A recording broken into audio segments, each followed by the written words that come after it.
Bariatric surgery, apart from its giving a significant weight loss, has a significant change in the various metabolic disorders which a person suffers purely because he has been gaining so much weight.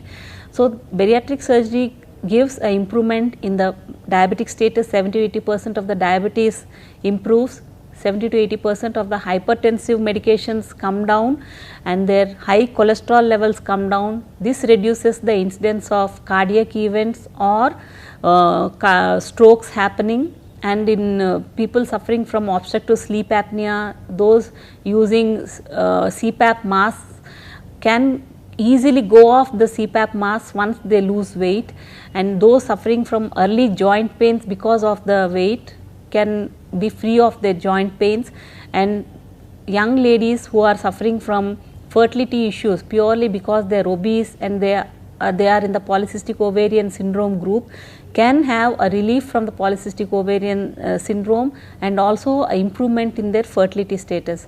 So, with a single surgery, apart from weight loss, you get lot of many benefits which can be sustained for many years. That is the advantage of bariatric surgery, and it is a surgically accepted and scientifically proven method to achieve all these benefits, rather than any quick shot gimmicks which are normally advertised on the TVs and newspapers, which may give the effect for a very short term, but maintaining this same effect for a long term is very difficult with these quick shot methods. Thank you.